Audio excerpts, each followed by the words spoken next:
সুপ্রিয় দর্শকবৃন্দ, ABC learning Dhaka এর পক্ষ থেকে আপনাদের সবাইকে জানাই স্বাগত। আপনাদের অশেষ ধন্যবাদ। আপনারা এই চ্যানেলে ভিডিওগুলো নিয়মিত দেখছেন, শেয়ার, সাবস্ক্রাইব, লাইক এবং সর্বোপরি আপনার মূল্যবান মতামত প্রদান করছেন। আজকে আপনাদের সাথে শেয়ার করব কিভাবে বিদেশ হতে পণ্য আমদানিকালে শুল্কায়ন মূল্য বা অ্যাসেসেবল ভ্যালু বা ট্যারিফ ভ্যালু নির্ণয় করা হয়। পণ্য আমদানির সময় অ্যাসেসেবল ভ্যালু খুবই গুরুত্বপূর্ণ। এর কারণ হলো আপনার এই অ্যাসেসেবল ভ্যালুর উপর নির্ভর করে আপনার custom duty, regulatory duty, supplementary duty, VAT, AIT বা অ্যাডভান্স ইনকাম ট্যাক্স বা অ্যাডভান্স ট্রেড ভ্যালু এটিভি বা এটি ইত্যাদি শুল্ক আপনাকে প্রদান করতে হয়। তাই আপনি যদি বেশি মূল্যে আপনার অ্যাসেসেবল ভ্যালু নির্ণয় করেন তাহলে আপনার ট্যাক্সের পরিমাণ বা শুল্কের পরিমাণ বেশি দিতে হয়। অন্যদিকে আপনি যদি আন্ডার ইনভয়েসিং বা কম মূল্যে আপনার পণ্য ডিক্লেয়ার করেন বা ঘোষণা করেন তাহলে আপনাকে পরবর্তীতে অতিরিক্ত শুল্ক, যেটা কাস্টম কর্তৃপক্ষ দাবি করবেন, সে বিষয়ে দিতে হবে। এবং আপনি যদি ভুল ডিক্লেয়ার করে থাকেন তাহলে সেক্ষেত্রে মামলা বা জরিমানার সম্মুখীন হতে পারেন। তাই বিষয়টি খুবই গুরুত্বপূর্ণ। আমি আমার ক্ষুদ্র জ্ঞান দিয়ে চেষ্টা করেছি যতটুকু সম্ভব বিষয়টি সহজভাবে উপস্থাপন করার জন্য। তাই আপনি যদি নতুন ভিউয়ার হন অবশ্যই চ্যানেলটি সাবস্ক্রাইব করে নিন, যাতে নতুন ভিডিও রিলিজ হওয়ার সাথে সাথে আপনি নোটিফিকেশন পান। শেয়ার করুন আপনার বন্ধু বা প্রিয়জনের সাথে, যিনি ভিডিওটি দেখে উপকৃত হবে। আর অবশ্যই আপনি আপনার মতামত প্রদান করুন, যাতে আপনার মতামতের উপর ভিত্তি করে আমরা নতুন ভিডিও তৈরি করতে পারি। তাহলে চলুন আমরা দেখি বিদেশ হতে পণ্য আমদানিকালে কিভাবে অ্যাসেসেবল ভ্যালু বা শুল্কায়ন মূল্য বা ট্যারিফ ভ্যালু নির্ণয় করতে হয়। Welcome to ABC Learning Dhaka. সুপ্রিয় দর্শকবৃন্দ, তাহলে চলুন প্রথমেই দেখে নিই অ্যাসেসেবল ভ্যালু বা শুল্কায়ন মূল্য কাকে বলা হয়। বিদেশ হতে পণ্য আমদানি করার সময় কাস্টমস কর্তৃপক্ষ যে মূল্যের উপর শুল্ক আরোপ করে থাকে তাকে আমরা শুল্কায়ন মূল্য বা অ্যাসেসেবল ভ্যালু বলি। অর্থাৎ যে পণ্যের ওপর কাস্টম ডিউটি, তারপরে রেগুলেটরি ডিউটি, সম্পূরক শুল্ক বা সাপ্লিমেন্টারি ডিউটি, ভ্যাট, এটিভি, যেটা 1991 সালে আইন অনুযায়ী ছিল এটিভি, অ্যাডভান্স ট্রেড ভ্যালু, বর্তমানে সেটাকে বলা হয় এটি বা advance tax, advance income tax ইত্যাদি গণনা করা হয়। কাজেই শুল্কায়ন মূল্য বা অ্যাসেসেবল ভ্যালু যদি বেশি ধরা হয় তাহলে পণ্যের ডিউটির পরিমাণ বেড়ে যাবে। অন্যদিকে যদি কম মূল্য নির্ণয় করা হয় তাহলে আন্ডার ইনভয়েসিং হিসেবে কাস্টমস কর্তৃপক্ষ বিবেচনা করে কর ফাঁকি দাবি করবেন। তাই বিষয়টি নিয়ে পুরোপুরি জ্ঞান না থাকলে পণ্যের মূল্যায়ন সঠিক হবে না। ফলে প্রতিযোগিতামূলক বাজারে টিকে থাকতে হলে অবশ্যই আপনাকে সঠিক অ্যাসেসেবল ভ্যালু নির্ণয় করতে হবে। আর সঠিক অ্যাসেসেবল ভ্যালু নির্ণয় করার জন্য চলুন আমরা একটি উদাহরণ নিয়ে আলোচনা করি, যাতে আপনাদের বুঝতে সুবিধা হয়। এবিসি কোম্পানি ভারত হতে প্রতি কেজি 2.25 মার্কিন ডলারে 12,553.2 কেজি পণ্য আমদানি করে, যার বিল অফ এন্ট্রি নাম্বার একটা নাম্বার থাকবে এবং এলসি নাম্বার দেয়া থাকবে, একটা তারিখ দেয়া থাকবে, 15, 16, 17 যে সাল হয়। উক্ত পণ্যের প্যাকিং ম্যাটেরিয়ালস বাবদ খরচ হয় প্রতি কেজি 0.55 মার্কিন ডলার। মোট প্যাকিং ম্যাটেরিয়ালস এর পরিমাণ ছিল 1052.75 কেজি। উক্ত পণ্যের ফ্রেট বা পরিবহন ছিল 80 মার্কিন ডলার। পণ্য আমদানি বা এলসি করার সময় মার্কিন ডলার এর টাকা মূল্য ছিল 78 টাকা 50 পয়সা, অর্থাৎ $1 সমান 78 টাকা 50 পয়সা। উক্ত পণ্যের আমদানি শুল্ক ছিল নিম্নরূপ: ফর গুডস, অর্থাৎ যত টাকার পণ্য আমরা আমদানি করেছি, যেটা আমাদের ছিল 12,553 কেজি, সেটার জন্য custom duty 25%, regulatory duty RD 5%, supplementary duty 20%, VAT 15%, AIT 5%, ATB 4%। Packing materials এবং ফ্রেটের জন্য সিডি 25%, আরডি 5%, সাপ্লিমেন্টারি ডিউটি 15%, যেটা আমরা এখানে একটা পার্থক্য রয়েছে রেটের, যেটা পূর্বে সাপ্লিমেন্টারি ডিউটি গুডসের জন্য ছিল 20%, বাকি রেটগুলো সবগুলোই সেম রয়েছে। পণ্য আমদানির সময় কাস্টমস কর্তৃপক্ষ মনে করেন পণ্যের মূল্য বাজার মূল্যের চেয়ে কম মূল্যে পণ্যের ঘোষণা দেওয়া হয়েছে, অর্থাৎ তারা মনে করছেন যে এটি আন্ডার ইনভয়েসিং হয়েছে, তাই তারা প্রতি কেজি পণ্য 2.25 মার্কিন ডলার এর পরিবর্তে 2.6325 মার্কিন ডলারে মূল্যায়ন করেন। অর্থাৎ আমরা পূর্বে যদি দেখে থাকি এটি আমরা মূল্য ঘোষণা দিয়েছিলাম 2.25, বাট তারা মনে করছে না এটার মূল্যটা বেশি, অনেক সময় আরও বেশি হতে পারে, 3, 4, 5, এটা যারা যেরকম যে রেট পড়ে সেই রেট অনুযায়ী পিএসআই ভ্যালু বা আপনার স্যাম্পলিং বা স্যাম্পল ইনভয়েসের ভিত্তিতে যে কোনোভাবেই তারা মূল্যায়নটি করতে পারে। প্যাকিং ম্যাটেরিয়ালস ও ফ্রেট যে মূল্যে দেখানো হয়েছে তা সঠিক বলে মেনে নেয়, অর্থাৎ প্যাকিং ম্যাটেরিয়ালসের মূল্য যেটি দেখানো হয়েছে একটু দেখে নিই আমরা 0.55 মার্কিন ডলার, সেটি তারা মেনে নিয়েছে। করণীয়, এবিসি কোম্পানির আমদানিকৃত পণ্যের একটি ইনভয়েস বা চালান প্রস্তুত করুন। এবিসি কোম্পানির উপরোক্ত বিল অফ এন্ট্রির জন্য কত টাকা শুল্কায়ন মূল্য বা অ্যাসেসেবল ভ্যালু হবে তা নির্ণয় করুন। এবং 3 নম্বর রয়েছে মোট কত টাকা শুল্ক হবে তা নির্ণয় করুন। আমরা চেষ্টা করব 1 এবং 2 আজকের ভিডিওতে করার জন্য, এবং 3 নম্বরটি আমরা আরেকটি ভিডিওতে দেখাবো, কারণ তাহলে ভিডিও বড় হয়ে যাবে। তাহলে এটি সমাধানের জন্য আমি একটি এক্সেল শিট করে রেখেছি আপনাদের জন্য, যাতে সহজেই আমি অঙ্কটি আপনাদের দেখাতে পারি। তাহলে আমরা যদি স্যাম্পল ইনভয়েসটি দেখি তাহলে দেখব এখানে name of exporter XYZ company, west Bengal India, একটা নাম্বার আমি এখানে ইমেজিনারি ব্যবহার করেছি, invoice date, exporter reference, buyer's order and date, consignee ABC company Dhaka Bangladesh, country of origin India, country of destination Bangladesh. এই জিনিসগুলো আপনার সব দেওয়া থাকবে। আমরা মেনলি এখানে ফোকাস করছি না, আমরা ফোকাস করবো হলো মেনলি আমরা ইনভয়েসটাকে প্রাইসিং করার জন্য। এখানে আমাদের প্রথমেই দেখে নিই marks, number of container, number and kind of packages, description of goods, quantity in KG, এটা মিটার যে কোনোটাই হতে পারে, rate USD dollar, amount in USD. তাহলে প্রথমে আমাদের যেটি ছিল, আমাদের পণ্যের পরিমাণ ছিল 12,553.2 কেজি। তাহলে আমরা এখানে যদি দেখি গুডস, এখানে এইচএস কোড দেওয়া থাকবে, কেজি আমরা লিখি 12,553.20, এটা আমাদের কেজি, এটা রেট দেওয়া আছে আমাদের 2.25। তাহলে আমরা যদি মাল্টিপ্লাই করি তাহলে 12,553 মাল্টিপ্লাই 2.25, তাহলে আমাদের হচ্ছে 28,244.70 ডলার। আমাদের প্যাকিং ম্যাটেরিয়ালস সেটা ছিল আমাদের কত দেখে নিই, প্যাকিং ম্যাটেরিয়ালস ছিল 1052.75, 52.75 কেজি। আমাদের রেট ছিল 0.55 ডলার। আরেকবার একটু দেখে নিই আমরা, এটা 0.55 ডলার ছিল প্রতি কেজি। তাহলে আমাদের এটি যদি গণনা করি তাহলে হচ্ছে আমাদের 579.01 ডলার, আর আমাদের ফ্রেট ছিল 80 ডলার। তাহলে আমরা ফ্রেট এখানে বসিয়ে দিই 80 ডলার। তাহলে আমাদের মোট হলো 28,903.71 ডলার, এটি আমাদের ইনভয়েস প্রাইস। আমরা ইনওয়ার্সে লিখতে পারি USD 28,903 and cents 71 only. Total gross weight, net weight, এখানে পার্টিকুলার্স আপনারা বসিয়ে দেব। এরপর ডিক্লারেশন, যে আমরা উপরে যে ডিক্লেয়ার করেছি সেগুলো সঠিক, signature and date, exporter company যারা থাকবে তারা। তো এইভাবে আমরা কি করতে পারি, একটা স্পেসিমেন ইনভয়েস আমরা করতে পারি। আমরা যদি প্র্যাকটিক্যাল ইনভয়েসটি দেখি তাহলে দেখব 2903.71, যেটা আমাদের এখানে ছিল কত 28,903.71, আমরা মিলিয়ে নিতে পারি।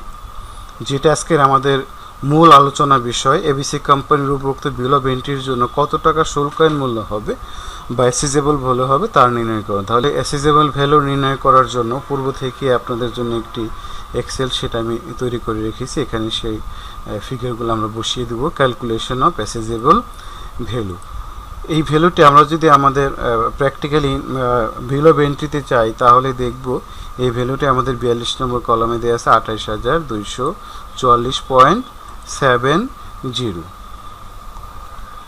এরপরে যদি যাই এক্সচেঞ্জ রেট, সেটা আমাদের 23 নম্বর পয়েন্টে দেওয়া আছে। এক্সচেঞ্জ রেট আমাদের এখানে দেওয়া আছে, এক্সচেঞ্জ রেট আমাদের অঙ্কের মধ্যে দেওয়া ছিল, এটা আমরা একটু দেখে নিই। 78 টাকা 50 পয়সা।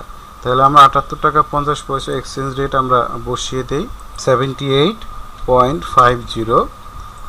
তাহলে টোটাল ইনভয়েস ভ্যালু ইন টাকা যদি ক্যালকুলেশন করি তাহলে 28,240.7 মাল্টিপ্লাই 78.5 তাহলে 22,17,208.95।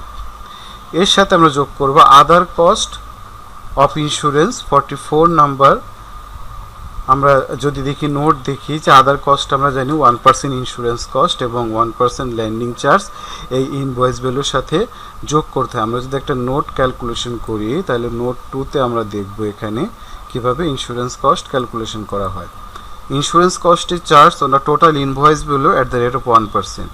Insurance cost is not always 1%. If anything is not given then insurance cost is 1%. সাধারণত কোনো কিছু দেওয়া না থাকলে আমরা ইন্স্যুরেন্স কস্ট 1% দেওয়া থাকে। অনেক ক্ষেত্রে insurance premium, net insurance premium দেওয়া থাকে, সেই ক্ষেত্রে 1% বেশিও হতে পারে, কমও হতে পারে। সো মোট কথা যেটি আপনাদের ইন্স্যুরেন্স করা থাকবে সেই ভ্যালুটাই দেওয়া থাকবে, আর কোনো কিছু বলা না থাকলে সেটা আমরা 1% ধরে নিই। তাহলে আমরা যদি ইনভয়েস প্রাইস দেখি তাহলে 28,240.70, তাহলে আমরা এখানে বসিয়ে দিলাম আমাদের ইন্স্যুরেন্স ভ্যালু যেটা আছে 28,240.70। আমাদের এক্সচেঞ্জ রেট দেয়া আছে আমাদের এখান থেকে যদি নিয়ে নেই আমরা 78.50, তাহলে টোটাল ইনভয়েস ভ্যালু হচ্ছে আমার এটা মাল্টিপ্লাই 78.5 তাহলে হচ্ছে 22,17,208.95। 1% যদি আমরা ইন্স্যুরেন্স ধরি এটা মাল্টিপ্লাই 0.01 তাহলে হচ্ছে আমাদের 22,172.09। তাহলে আমরা এখানে বসিয়ে দেব এই ফিগারটি, আমরা ইন্স্যুরেন্স ভ্যালু 22,172.09। আদার কস্ট ল্যান্ডিং চার্জ আমাদের 44 নম্বর পয়েন্টে এটি দেয়া থাকে, আমরা একটু পরে দেখব।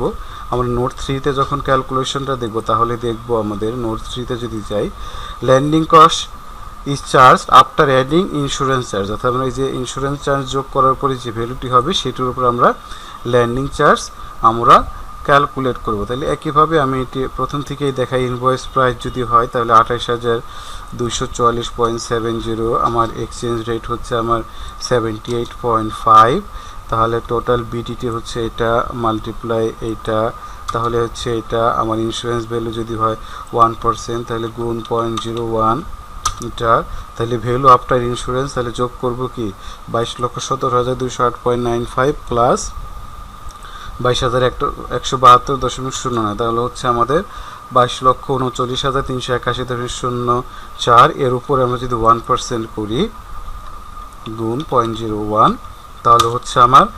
22,393.81। আমরা যদি এটাকে কপি করে এখানে ইন্স্যুরেন্স ভ্যালুতে আমরা বসিয়ে দিই তাহলে আমরা পেয়ে গেলাম 22,309.18। আমরা এটি আমাদের প্র্যাকটিক্যাল ইনভয়েসে দেখি 44-এ আমাদের যেটি দেয়া আছে এখানে আছে আমাদের 22,171 আর একটা আছে 22,392, যেটি দেখে আমাদের 22,172 তে 22,393 1 টাকা হেরফের হচ্ছে, জাস্ট আমরা এটা এখন করে ফেলতে পারি আমাদের ডেসিমেলের কারণে।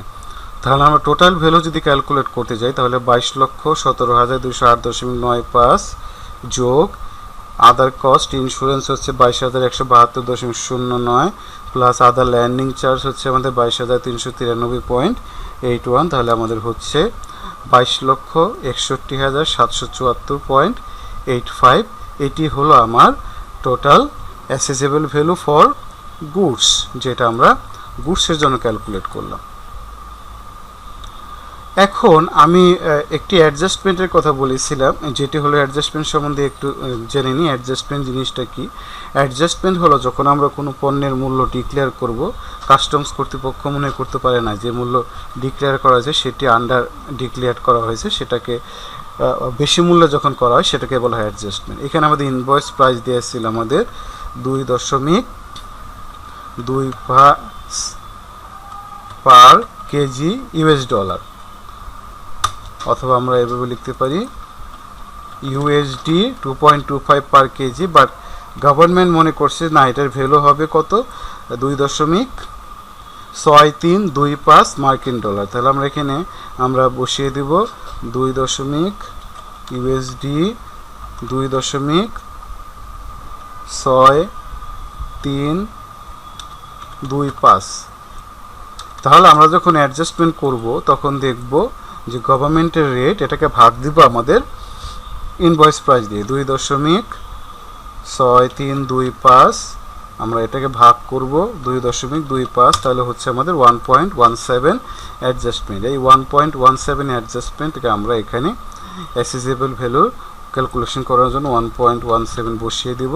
তাহলে আমাদের ফাইনাল অ্যাসেসেবল ভ্যালু সেটা আমাদের বের হয়ে যাবে 22,61,774.85 গুণ 1.17। তাহলে আমাদের ফাইনাল ভ্যালু হলো 26,46,276.57। আমরা যদি আমাদের প্র্যাকটিক্যাল ইনভয়েসটি দেখে তাহলে দেখবো এখানে 26,46,274.75, যেটা আমাদের এখানে ইন্স্যুরেন্স ভ্যালু, এই যে এখানে আমাদের দেয়া আছে 26,46,274.88। তাহলে আমাদের এখানে যে ক্যালকুলেশন ছিল সেটি আমাদের প্র্যাকটিক্যাল আমাদের ইনভয়েসের সাথে মিলে গেল।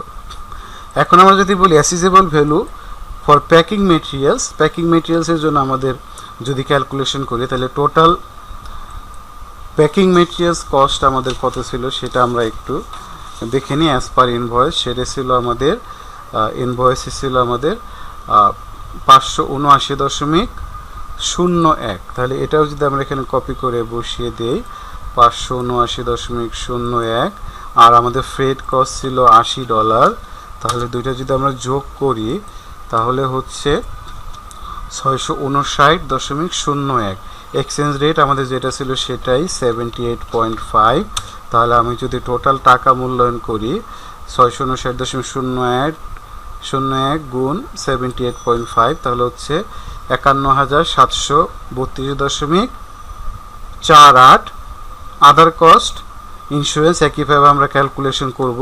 আমরা প্রথমে এই টোটাল কস্ট 51,702 উপরে ইন্স্যুরেন্স কস্ট ক্যালকুলেট করব, এরপরে 1% যোগ করার পরে যে ভ্যালু হবে সেটার উপর ল্যান্ডিং কস্ট ক্যালকুলেশন করব। তাহলে নোট 4 এবং 5 আমরা দেখি, তাহলে সেবার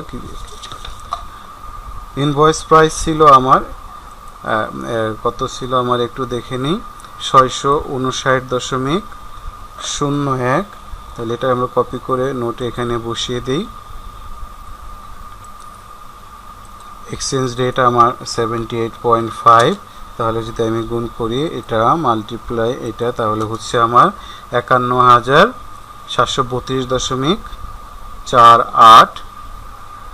এটা যদি আমি ইন্স্যুরেন্স করি 1%, তাহলে হবে এটা মাল্টিপ্লাই 0.01, তাহলে হচ্ছে আমার 517 টাকা 32 পয়সা। এটাই হলো আমার কি ইন্স্যুরেন্স প্রিমিয়াম। তাহলে আমরা এখানে ইন্স্যুরেন্স প্রিমিয়াম এই ফিগারটা আমরা বসিয়ে দেই অ্যাসেসেবল ভ্যালুতে, আদার কস্ট অফ ইন্স্যুরেন্সে এখানে। তাহলে আমরা এটা পেয়ে গেলাম। এখন ল্যান্ডিং চার্জ কীভাবে ক্যালকুলেট করব, নোট 5-এ আমরা দেখি। ল্যান্ডিং চার্জের জন্য আমার ইনভয়েস প্রাইস যেটি ছিল সেটি আমরা এখানে বসিয়ে দিলাম। তারপরে আমার এক্সচেঞ্জ রেট 78.5। তাহলে যদি আমি মাল্টিপ্লাই করি এটা মাল্টিপ্লাই এইটা, আপনি ডাইরেক্ট ইন্স্যুরেন্স ভ্যালু থেকেও করা যেতে পারে, আমি বোঝার সুবিধার জন্য এখান থেকে করে দিলাম, ইকুয়াল 1% করবো। তাহলে এটা মাল্টিপ্লাই 0.01, তাহলে হচ্ছে আমার 522 টাকা 50 পয়সা। তাহলে আমার আফটার অ্যাড করলে তাহলে হচ্ছে এটা প্লাস এটা, তাহলে আমাদের হচ্ছে 52,772.30। তাহলে আমরা এখানে ইন্স্যুরেন্স কস্ট বসিয়েছি, এখন ল্যান্ডিং চার্জটা বসিয়ে দিই। তাহলে ল্যান্ডিং চার্জটা আমরা যদি এখানে বসাই তাহলে হচ্ছে এটা, তাহলে টোটাল যখন আমরা অ্যাসেসেবল ভ্যালু করব তাহলে করব টোটাল টাকা plus insurance plus landing charge, তাহলে হচ্ছে আমাদের 52,772.30। আমরা যদি প্র্যাকটিক্যালি ইনভয়েসটা দেখি তাহলে আমরা দেখব এখানে টোটাল ভ্যালুটা কত হয়েছে, 72,772.41, অর্থাৎ আমাদের কাছাকাছি চলে আসছে। ইন্স্যুরেন্স ভ্যালু এখানে 517 এবং 522, যেটা আমরা এখানে ক্যালকুলেট করেছি 517, 522। তাহলে আমরা অ্যাসেসেবল ভ্যালু, আর এখানে অ্যাডজাস্টমেন্টের বিষয়ে এখানে আমাদের অঙ্কে বলা ছিল যে ইন্স্যুরেন্স, অঙ্কে বলা ছিল যে ফ্রেইট এবং প্যাকিংয়ের জন্য কোনো আমাদের সমন্বয় দেখানো হয়নি, যে মূল্য ছিল সেটি তারা মেনে নিয়েছে। তাহলে যদি মেনে নেয় তাহলে আমাদের এখানে অ্যাডজাস্টমেন্ট 1 মানে আমার অ্যাসেসেবল ভ্যালু যেটা আছে এইটা মাল্টিপ্লাই এটা, তাহলে আমরা এটাই হচ্ছে 52,772 টাকা 30 পয়সা। এভাবে আমরা তাহলে দুইটি অ্যাসেসেবল ভ্যালু নির্ণয় করলাম। অ্যাসেসেবল ভ্যালু ফর গুডসের জন্য হলো 26,46,276 টাকা 57 পয়সা, এবং অ্যাসেসেবল value for packing materials and freight আমার হচ্ছে 52,732 টাকা 30 পয়সা, যেটা আমরা এখানে দুইটি ফিগার আমরা মিলিয়ে দিলাম যে আমাদের সঠিক রয়েছে। তো সুপ্রিয় দর্শকবৃন্দ, এটাই ছিল আমাদের আজকের আলোচনা। অসংখ্য ধন্যবাদ আপনারা ভিডিওটি ধৈর্য সহকারে দেখার জন্য। আমরা আজকের পর্বে এখানেই শেষ করব। শেষ করার পূর্বে চলুন এক নজর দেখে নিয়ে আমরা আগামী পর্বে আপনাদের সাথে কী নিয়ে আলোচনা করব।